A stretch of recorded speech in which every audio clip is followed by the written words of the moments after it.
Welcome back to Dark Souls. I'm Brian, and I'm here with a video to show you a few tricks and tips. I'm playing in the Farron Keep.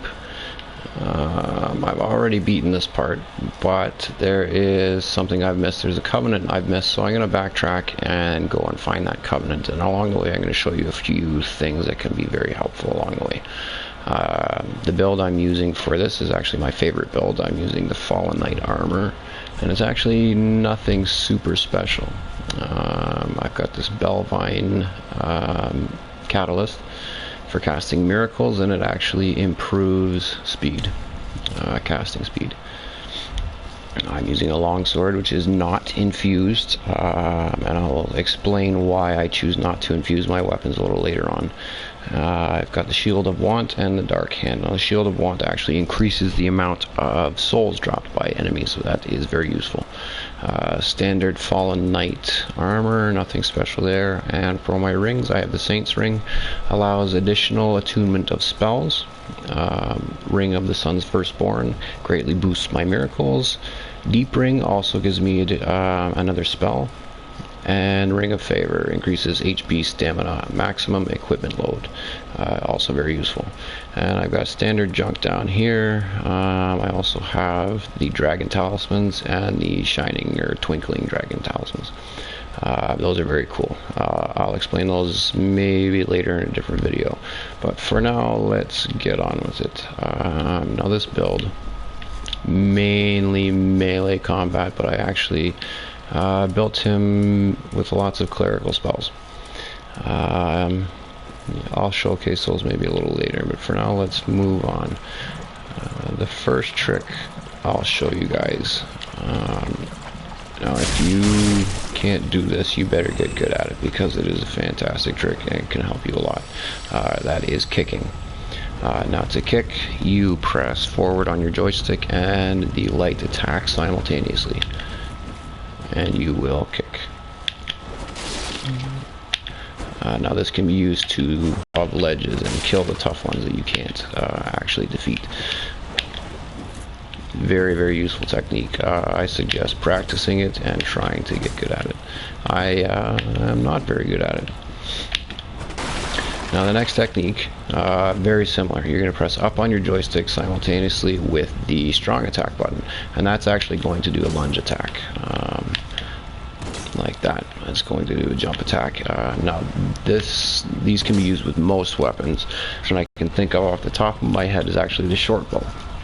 The bows, the ranged weapons, I'm not sure have these capabilities. There's the kick and the lunge attack. Very useful. The lunge attack, if you do that off of an incline, it is actually very effective at closing gaps. And you can catch enemies off guard. Use it down the stairs, and it's very, very effective. Alright, moving on. Now what I'm looking for is actually the Old Wolf Farron. And see that big stone bridge there? I'm pretty sure that's where he is. If you've never been to the Farron Keep, this place is a pain because the water poisons you. There's lots of obstacles and trees, and there's actually some pretty tough enemies that can catch you off guard and do a lot of damage and kill you. This can be a frustrating area if you've never been here. I think I'm getting close to this bridge. Now these frogs, you want to watch out for them. They're not particularly deadly, but they swarm you, and that gas they're actually spewing out petrifies you, so it doesn't matter if they do damage to you or not. If you are cursed, you are dead. So you want to try and stay away from them or dispatch with them in a timely manner. Unfortunately, they do come in swarms. There's never just one. There's always, 15 of them. And this looks promising. This big stone structure, I think, maybe what I'm looking for. Or not.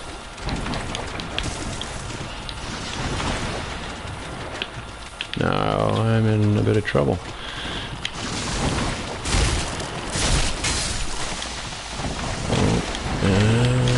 anti-curse resistance building up.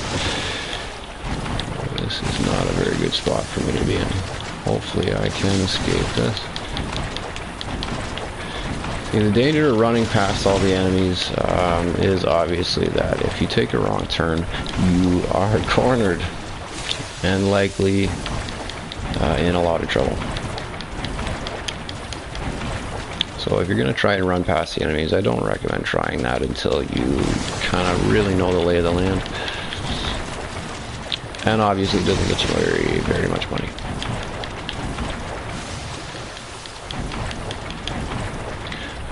Here's a good trick. If you haven't found this spell, I suggest you go on Google, Wikipedia this thing. Wrath of the Gods is probably the best spell in the Dark Souls arsenal. It creates a force bubble around you that actually deals quite a lot of damage. Let's see if I can show you what this does. These guys, you probably want to just try and stay away from these for the most part. Some of them carry some pretty useful items, but if it's not useful to your build, I would probably just try and stay away from these guys. They don't give you a ton of money, and as you can see, they do a lot of damage. Those spells are a pain in the butt. They kind of stagger you. They can use some sort of fire as well.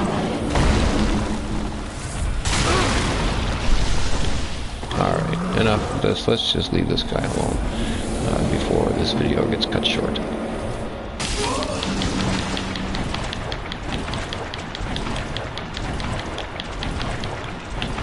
And I'm not having much success finding the old Wolf-Farron, but I am finding some items that I seem to have bypassed in my first playthrough. So I'll take it.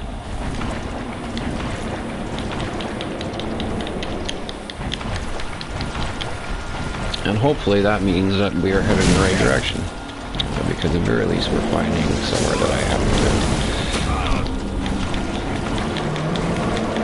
The problem with this game, I'm actually a New Game Plus, which means I've played through the entire game, I've beaten the boss, and now I'm on the second playthrough. Now the thing I love about this game is actually so challenging and so long that by the time you get to the second playthrough, you've actually forgotten a lot. Which is cool, because it's almost like a new game each time you play through, right?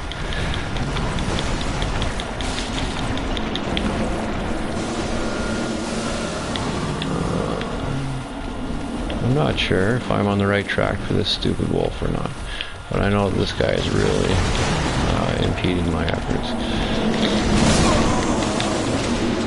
Well, let's try again.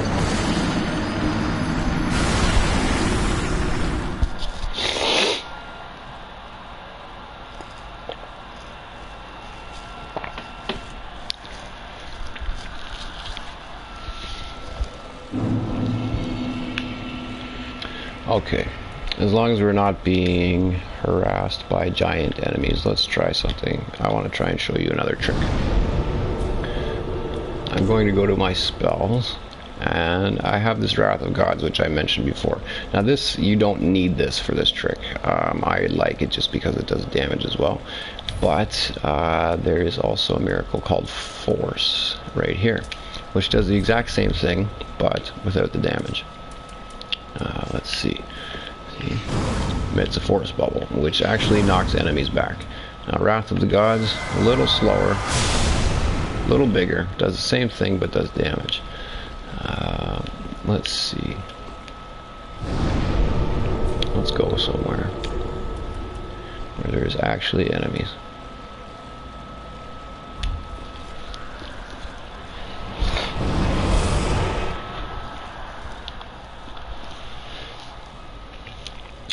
Now these miracles, Force, you might not think a spell that does no damage is very useful. That is definitely not the case. This game is about brains and not bronze. I can't stress that enough. If you just want to go in and hack and slash, you're going to make a little bit of money, but you are going to die repeatedly. Over and over and over and over and over. And that gets frustrating. I guess it can pay off if you want to build a hack and slash build and just do pure defense and strength, but I don't know. I don't find that very fun. So let me show you this Wrath of the Gods. We're going to pick any enemies. These guys are good. And let's try it. Now as you can see, it knocks everybody in the vicinity back and does quite a lot of damage. Now what you can actually do, and I'll try and use force for this one.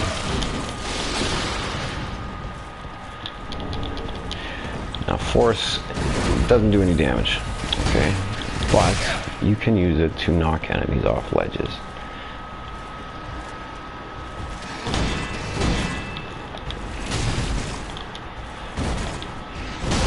Like so. Now if that was a cliff, and that was an enemy that I wasn't able to beat, he would be gone. No hassle, no messing around or wasting health drinks. He's gone. Now, I'm going to show you a wicked trick. Let's dispatch this guy first so he doesn't sneak up on me.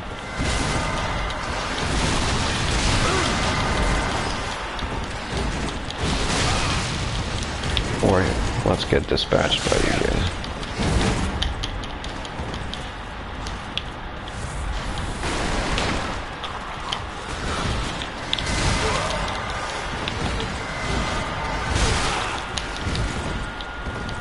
On New Game Plus, they do tend to be a little more aggressive. They do more damage, but the damage isn't too much of a factor by this point because, I mean, you can usually take a better hit. Okay, now that nobody's going to interrupt us, I'm going to show you a very effective tactic for being invaded. If you're being invaded, very often is by strong people, very, very strong jerks that like to kill you. Now I'm going to show you how to set a trap for them. If you don't have Wrath of the Gods, you can also use force, as I mentioned, to push people off of cliffs. Now when you're being invaded, you can actually use an item called a young white branch. Now these, you don't get a ton of them in a playthrough, but you get enough. And if you conserve them and use them for tough enemies, they actually turn you into scenery, which is very cool. It's the same effect as a chameleon. Now you can position this scenery. Now this isn't a very effective one. I'm a statue, which is kind of noticeable that it's out of place. But sometimes it turns you into barrels and urns and stuff, which you can position next to, say, doorways or cliffs. And an invader walking by would be none the wiser, wouldn't really be aware unless he's played this a million times and notices a barrel out of place. He's going to mistake you for scenery, at which point when he walks by next to a cliff, you can cast your spell and knock him off. No fight, no fuss, he's gone. I can't tell you how many invaders I've killed this way. Very effective. I prefer Wrath of the Gods just because if they don't fall off the cliff, they've taken massive damage. But also force is very effective if you haven't found it. So that's about all I have to show you. If you're at all interested in my spells, here we go. Divine Pillars of Light. That is not super reliable, to be honest. It does pretty decent damage if it hits, but the pillars come up in random spots. It's not super reliable, but if the pillars do hit, they do send minor enemies flying into the air, which gives you a bit of a break. You can follow up with some other attacks. I mean, if you can send enough people in the air with the Pillars of the Light and then follow up with the Wrath of Gods, they're pretty much all dead. Medium heal. I like this spell because it actually heals the vicinity. It doesn't take a lot of magic points, and the casting time is relatively quick, which makes it very useful if you are into putting down your white summon sign. Life Hunt Scythe, kind of a cool spell. I don't know. It's flashy. It looks cool. It steals health. It's not super powerful, to be honest. And the one I usually put on that I switch is Deep Protection. This is a very useful spell once you can get your hands on this. I recommend leveling up until you can use it, because when you cast it, it actually gives you curse, bleeding, poison, and toxic resistance, as well as extra stamina. And I think it may give you a little bit extra health. It's just an added boost if you're going into those tough fights, like the boss battles and stuff like that. It can be pretty handy. It also ups your stamina regeneration rate. Very, very handy. Anyway, I think that's about it for this video. Thank you for watching. If you tuned in at all, drop a like, maybe share the video, and I will make some more. You can also follow my playthrough as an archer. I've got an archer build which I plan on playing through and bringing you guys along for the ride. So check that out, hit the like button, and take care. Bye.